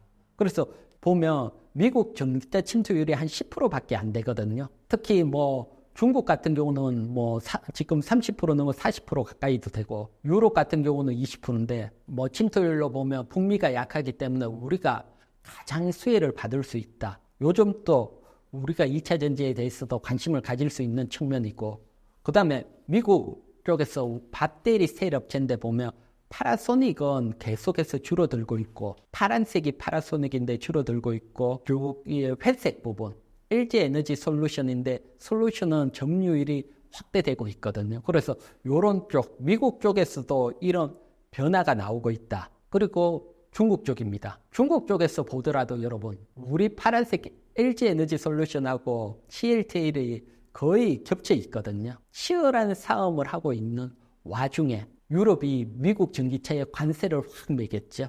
그러면 이 싸움에서도 좀 유리한 국면으로 들어가지 않을까. 그래서 업황적으로 보면 우리가 승산이 있고 또 대중화가 됐을 때 우리가 가장 수혜를 보는 그런 환경이다. 그래서 대중화가 온다면 주가는 다시 한번 확 움직일 수 있을 걸로 봅니다. 그렇다면 어떤 종목을 매수해야 할까요? 단기적으로는 앞에 제가 설명을 드렸듯이 해리스가 된다면 일단 2차 전지 쪽 어느 쪽이든 매수를 해야 되고요. 트럼프가 된다면 공매도가 줄고 실적 발표되는 단기 반등을 노리고 그 다음에 이거하고 상관없는 것들은 결국은 뭐 내년도에 호재가 나오는 종목 포스코 홀딩스라든가 4680 원통형 배터리 밸류체인에 있는 기업 이들 기업 중심으로 한번 관심을 가져보시라 설명을 드릴게요. 포스코 홀딩스의 하반기 반등을 기대해도 좋을까요? 근데 포스코 홀딩스는 사실 뭐 내년부터 호재들이 워낙 많고 지금 또 제가 볼 때는 주가가 가장 낮은 위치다. 그렇게 보기 때문에 하반기 기대를 보면서 지금부터 모아 가셔도 되고요. 대신 모아 간다고 해서 V자 반등, 강한 반등보다는 점진적인 상승 후에 어느 순간 폭발적인 상승이 나올 건데 한동안은 점진적인 상승이 나올 수 있거든요. 그 점 또 생각을 하시고요. 그래서 2차 전지 섹터가 전체가 그렇지만 조금은 긴 호흡을 가지고 매수한다. 그렇게 봤을 때는 뭐 가장 2차 전지 섹터 중에서는 포스코 홀딩스가 탑픽으로 보여지고요. 뭐 포스코 홀딩스 워낙 계속해서 얘기가 나와서 아직 어려워서 조금 그렇지만 반드시 포스코 홀딩스 같은 경우는 호재들이 많으니까요.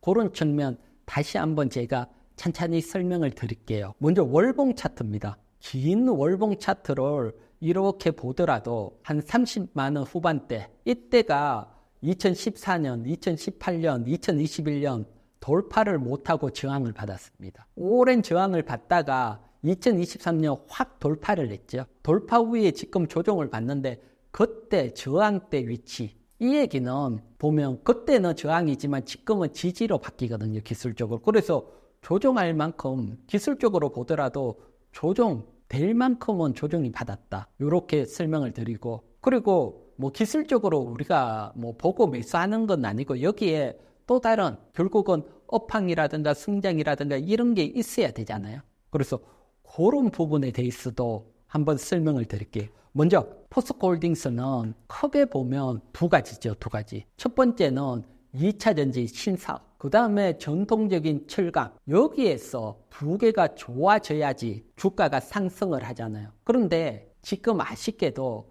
이 두 가지 섹터 모두가 가장 어려운 위치입니다. 지금이 가장 어렵고 연말 내년으로 가면서 좋아지는 시점입니다. 이 얘기는 거꾸로 얘기를 한다면 주가가 지금이 가장 어려운 위치고 시간이 지나면 이 업황이 바뀌면서 주가는 상승을 할 수 있다. 그런 측면입니다. 즉 여러분 대형주는 가장 어려울 때 매수를 하고요. 이게 주식으로 본다면 밀짚 모자는 언제 살아있습니까? 겨울이잖아요. 여름에 필요할 때 가장 필요 없을 때 가격이 가장 싼 겨울에 살아있잖아요.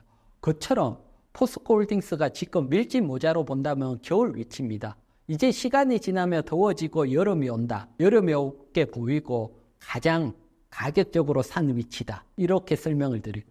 그러면 2차전지 입장 중에 왜 지금이 가장 산지 그것도 한번 살펴볼게요. 보게 되면 그래프는 탄산 리튬 가격입니다. 보면 화살표 검은색 점선으로 짜르르 표시되는 게 지금 스팟 탄산 리튬 가격입니다.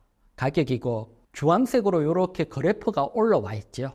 요 그래프는 무슨 그래프냐 하면 탄산 리튬을 생산하는데 코스트입니다. 얼마나 돈이 드느냐. 그런데 지금 보면 중국 재련 쪽 보게 되면 재련을 하면 할수록 탄산 리튬 가격이 더 낮아요. 생산을 하면 할수록 손해본다는 거죠. 그래서 이렇게까지 탄산 리튬이 하락을 한 겁니다. 만들어봐야 손해보는 위치까지 또 하락이 됐다는 겁니다. 이런 위치에서 못 견디다 보면 생산을 중단하게 되죠. 이게 CLTL, 중국 장실성 리튬 공장 CLTL이 일단 생산 중단을 했습니다. 이런 거에 나오기 시작을 한다면 가격은 바닥입니다. 이렇게 바닥이 형성되는 이런 위치까지 와 있다. 이렇게 설명을 드리고요. 그러면 바닥에서 더 이상 못 떨어지지는 않지요. 그러면 이제 반등을 하는데 반등을 하는 때는 북미 시장하고 중국 전체 합쳤는 시장은 조금 분리해서 볼 필요가 있고요. 그렇게 보는 게 내년 1월 1일부터는 미국 IRA 법안에 따라 혜택을 받으려면 중국산 광물이 들어가면 안 돼요. 뭐 올해까지는 괜찮지만 내년부터 들어가면 안 되니까 중국 쪽 광물하고 북미 쪽 광물은 프리미엄이 붙을 수밖에 없고요. 그러면 자연스럽게 리튬 가격은 일단 프리미엄에 따른 상승을 기대할 수 있고요. 거기에다가 지금은 달러가 강세지만 결국은 미국이 금리 인하를 하게 되면 달러는 약세로 움직이게 되고 내년 후내년 미국이 금리를 계속 강하게 인하를 하게 되고 그 다음에 트럼프가 만약에 집권이 된다 하더라도 지금은 트럼프 된 거라고 달러가 강세로 움직이지만 여러분 트럼프 같은 경우는 1기 때 약달러 정책을 펼쳤습니다. 금리를 올렸지만 오히려 달러는 약세로 갔고요. 그리고 지금 트럼프가 관세를 높이려고 하잖아요. 관세를 높일 때 효과를 보려면 달러를 약세로 가야지 관세 효과도 나오거든요. 그런 측면으로 본다면 트럼프가 되더라도 달러 약세는 이어질 걸로 보고 달러가 약세로 간다는 것은 뭘 의미하냐면 현물 가격은 가만히 있어도 상승을 한다는 겁니다. 달러로 주고 받으니까. 따라서 리튬 가격 지금 바닥을 잡고 있고 하락할 만큼 하락이 돼 있고 거기에다가 보면 내년에 IRA 법안에 따른 수혜에 따른 프리미엄도 붙고 그리고 달러 약세에 따른 점진적인 상승 이런 것까지 기대를 한다면 리튬 쪽에서는 어떻게 보면 지금이 가격이 가장 어떻게 보면 산 때다. 거꾸로 생각을 한다면 주가 입장에서는 가장 어려울 때다. 그러니까 뭐 관심을 가질 수 있는 위치고 또 리튬 가격이 반등한다면 직접적으로 생산하는 게 포스코 홀딩스죠. 이번 주에 포스코 홀딩스 같은 경우는 아르헨티나 리튬 공장 준공 소식도 있었죠.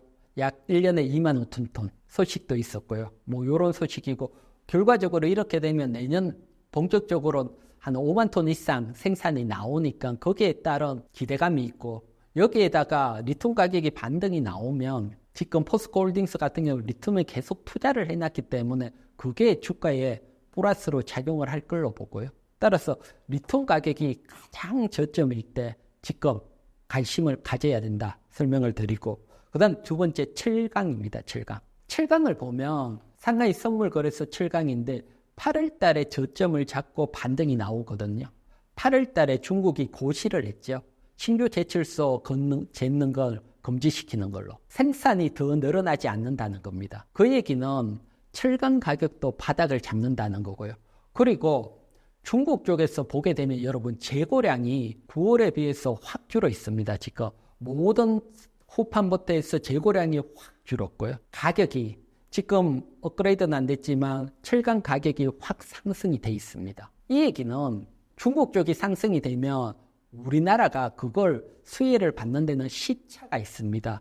요런 상승은 당장 뭐 계약도 돼 있고 이러니까 바로 반영이 되는 게 아니고 1분기에서 2분기 정도 후에 반영이 되거든요. 그래서 사실 우리나라는 아직 반등이 안 돼 있고 철강 가격이 중국은 반등이 됐다. 그러면 한 분기 뒤라 이쪽에서는 반등이 나올 수 있다는 겁니다. 그래서 어떻게 보면 철강 가격 측면에서 보더라도 지금이 가장 값이 살 때다. 그런 측면에서 보면 중국이 먼저 올랐기 때문에 뒤에 우리도 오를 수 있다. 호재 기대감이 있죠. 그러면 지금 관심을 미리 가져야겠죠. 미리 관심을 가질 수 있고, 그리고 뭐 중국 부양책, 뭐 고영장도 철강 가격을 올릴 수 있고, 미국 금리 인하도 결국은 부양입니다. 여기에 우리도 금리 인하지요. 그래서 부양이 나오고 있기 때문에 이렇게 기업이 부양이 되고 이럴 때는 가장 소재주인 민감한 철강주가 또 먼저 반등을 하는 경우들이 있고요. 따라서 철강도 보면 지금이 가장 저점 위치다. 거기에 따라서 관심을 가질 수 있다. 이렇게 설명을 드리고요. 대신 바로 V자 반등은 쉽지는 않습니다. 그 점 또 뭐 설명을 드리면 철강 가격이나 리튬 가격이 V자로 반등을 한다면 주가도 V자 반등을 하겠지만 아직은 리튬 생산하는 업체들이 많고 가격이 저점에 왔고 서서히 오는 시점이고요. 이런 서서히 상승을 하다가 전기차가 대중화가 되면 확 상승이 일어나거든요. 그때는 주가가 확 급등이 나올 거고요. 그 다음에 경제적인 철강 가격도 보더라도 아직도 3분기 우리나라 경제 성장이 뭐 GDP가 쇼크가 나올 정도로 0.1% 성장이잖아요. 그렇게 본다면 철강 가격도 확 상승하기보다는 중국 영향을 타면서 점진적인 상승, 즉 주가는 점진적인 상승이 나올 걸로 보고 매년 어느 시점인지 확 움직일 수 있거든요. 그렇기 때문에 지금 가장 어려울 때 미리 매수해 놓으면 점진적인 상승 후에 또 강한 상승 기대할 수 있다 설명을 드릴게요. 대표님이 강조하신 원통형 배터리 관련주가 강하게 상승했습니다. 지금이라도 매수해도 될까요? 네, 원통형 배터리는 제가 뭐 지난번 나올 때도 지금 연말에 양산 보도가 나오면 움직일 수 있다 설명을 드리고 토픽으로는 동원 시스템이죠. 설명을 드렸죠. 근데 이제 그 뉴스가 10월 7일 날 나왔죠. 10월 7일 날 보게 되면 테슬라가 LG 에너지 솔루션에게 뭐 수주를 준 걸로 보고 그래서 뭐 수주에 따라서 12월 달 양산 돌입한다. 그런 뉴스가 확 나왔죠. 원래 또 초동 물량은 많지는 않지만 점점 늘어날 수 있으니까 거기에 따라서 호재가 확 발생을 했을 때 요걸 보고 우리가 어떻게 투자할까 전략을 세울 수가 있거든요. 그래서 어떻게 보면 주식적인 측면에서 보면 호재가 나왔을 때 가장 강하게 갖는 종목. 그 다음 두 번째는 주가가 빠질 때 가장 강하게 버텼던 애들. 이런 애들이 대장주가 될 수 있거든요. 그래서 요런 측면에서 한번 보도록 할게요. 보면 4680 원통형 배터리 밸류체인 대표적인 종목들 메가터치, TCC 스틸, 중앙첨대 소재, 동원 시스템적 요거는 LG 에너지 솔루션 밸류체인이고 밑에 필에너지나 삼신 EDP는 삼성 SDI 관련이거든요. 그래서 지금은 보면 LG 에너지 솔루션이 연말에 양산이니까 LG 에너지 솔루션 밸류체인에 관심을 가져야 되고 10월 7일 날 상승률입니다. 제가 표시를 했으니까 중요한 이벤트가 나왔을 때 그날 얼마나 강하게 상승을 했는지도 중요하니까요.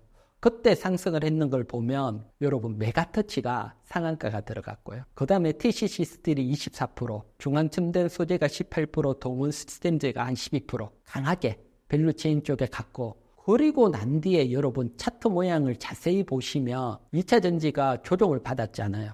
그리고 조정을 받는데 얼마나 강하게 버티느냐.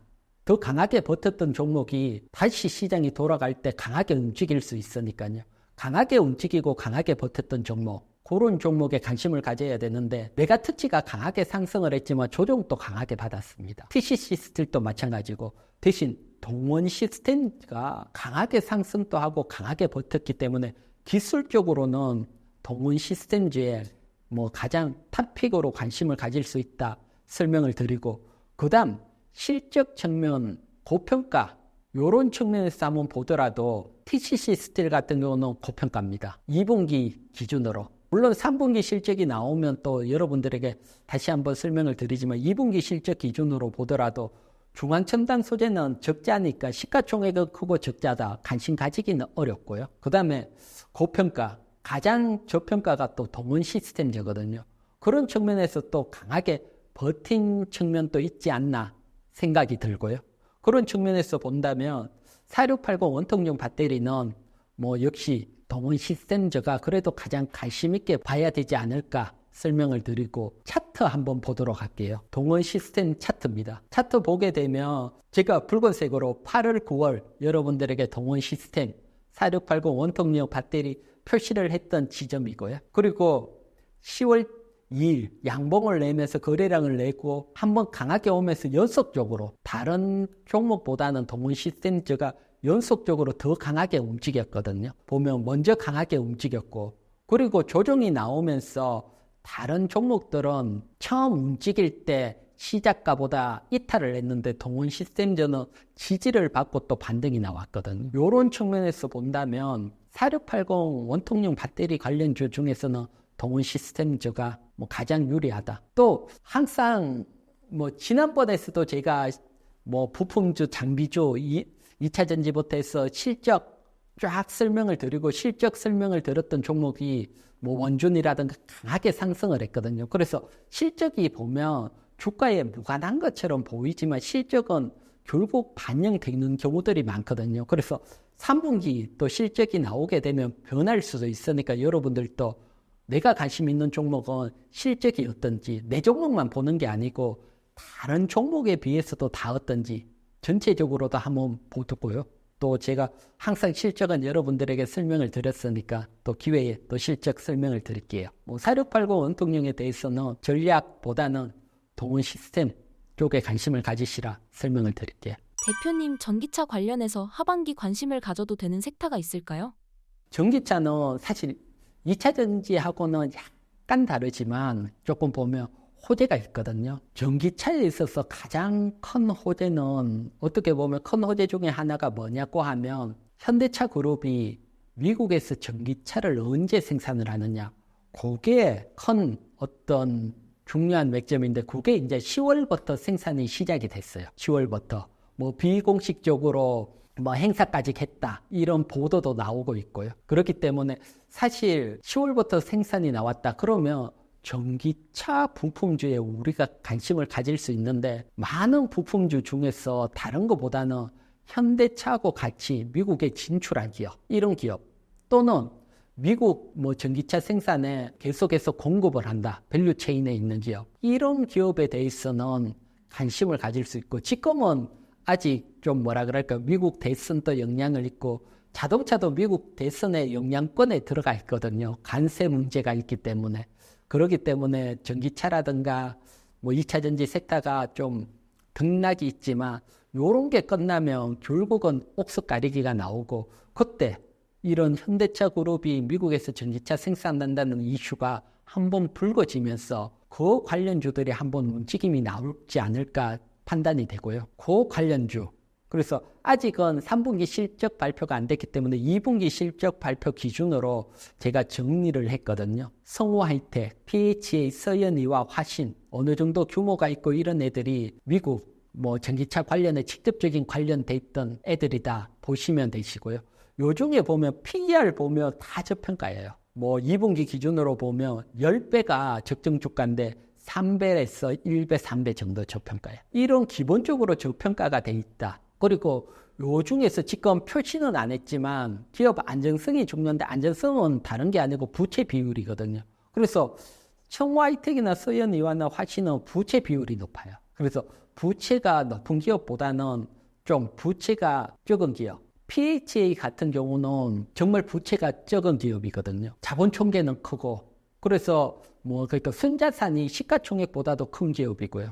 안정적이다. 그렇게 보이고 그 다음에 영업이익 측면에서 보면 전반적으로 살짝 줄었잖아요. 작년에 비해서. 서현이와는 증가했지만 살짝 줄었으니까 요런 애들도 여러분 3분기 실적 발표가 끝나는 시점, 발표가 됐을 때 그때 시점에 또 매수 기회가 되지 않을까. 특히 요 중에서는 뭐 제가 봤을 때는 탑픽으로는 PHA 먼저 부채가 적은 기업 보시고 나머지는 또 영업이익이 3분기에 혹시 증가되는 기업이 나온다 그러면 그런 기업 또 중심으로 한번 관심을 가져보시면 항상 조용하다가도 결국은 이런 호재들이 반영이 되거든요. 그래서 미국 공장에서 전기차가 생산되기 시작을 한다면 이제 현대차 그룹도 IRA 법안 혜택을 받게 되고 지금 또 미국에서 전기차를 많이 팔고 있는데 판매량이 늘어난다. 전기차 보조금까지 이런 이슈들이 타면서 지금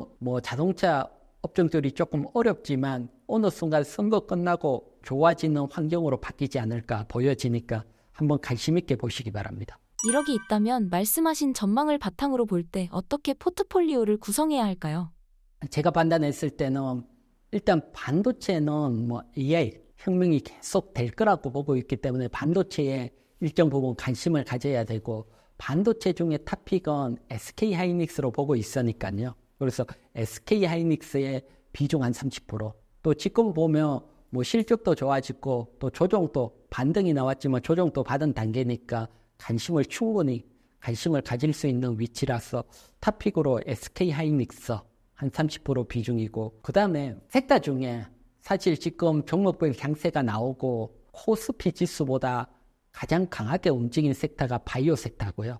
그 중에 강하게 상승한 SK바이오팜이나 아니면 삼성바이오로직스 요 기업 중에 한 종목 정도 20% 정도 비중 담을 수가 있고요. 그 다음에 바로 상승보다는 점진적인 상승 기대가 되는 포스코홀딩스입니다. 포스코홀딩스 20% 정도. 그래서 대형주 요렇게 70% 정도 관심을 가질 수 있고 그 다음 중소형주는 한 30%.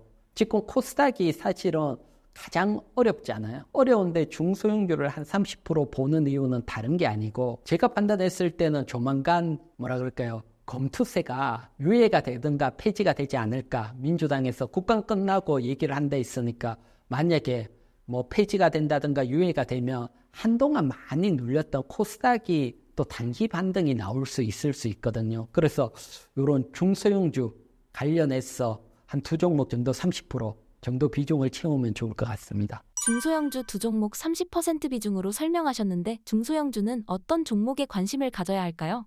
중소형주 같은 경우는 워낙 종목이 다양하니까 작은 종목 얘기하기보다는 여러분들에게 중소형주 매매할 때 중요한 포인트를 한번 설명을 드릴게요. 실적도 중요하지만 결국은 시가총액이 작은 기업이기 때문에 큰 돈들이 들어온 기업들이 확 움직이는 경우들이 많거든요. 그래서 돈들이 들어왔다. 이런 것들이 조금 어렵게 받아들일 수 있는데 쉽게 말해서 여러분 돈이라는 것은 최대 주주가 그러니까 회사 최대 주주가 자기 회사 주식을 확 산다. 결국은 이게 돈이 들어온 거니까요. 지분율을 확 높인다. 쉽게 말해서 한 50만 주 매수했다. 그것도 장내 매수했다. 이런 기업. 왜 장내 매수할까요? 회사 가장 잘하는 최대 주주가 우리 회사가 저평가가 됐거나 아니면 호재가 나올 수 있다. 그래서 이렇게 최대 주주가 확 사는 종목. 이게 아니면 조금은 어려울 수 있는데 전환사채가 주식으로 전환되는 거. 결국 한 50억 전환사채가 주식으로 전환이 됐다. 이건 채권 들고 있는 것보다 주식 들고 있을 때가 더 유리하다고 판단이 됐죠. 그래서 전환이 되면서 전환 가액하고 주가하고 비슷하다. 그러면 이건 구조적으로 전환 가액하고 주당 주식으로 전환된 가액하고 주가하고 비슷하면 수익 난 건 아니잖아요. 대신 바꿨다는 것은 수익이 날 거라고 판단이 됐으니까 이런 기업들은 조만간 상승을 할 수 있죠. 그래서 전환 사채가 주식으로 바뀔 때 전환 가격하고 비슷한 기업 또는 여러분 최대주가 자녀에게 주식을 정려를 해준다든가 이런 거 정려할 때는 세금이 많이 들거든요. 그래서 돌아가셔서 정려 이런 게 아니고 경영권 승계해가면서 정리하는 거 이런 것들도 공시에서 지금 제가 설명드린 거 이런 것들 다 공시에 나와 있거든요. 여러분들이 공시를 조금만 본다면 큰 돈들이 움직이는 기업 이런 기업들을 찾을 수가 있으니까요. 이런 쪽 공시에 대해서 한번 관련 종목에 대해서도 한번 시각을 가져보시면 주식에 다른 시각이 생기실 거고요. 그리고 공시 공부하기 어려우신 분들은 저 이희경 경제TV 유튜브에 오시면 이런 공시 다양한 사례들 어떻게 찾고 어떻게 접근하는지 있으니까 또 한번 참고해 보시기 바랍니다. 마지막으로 신사임당 구독자분들께 한 말씀 부탁드립니다.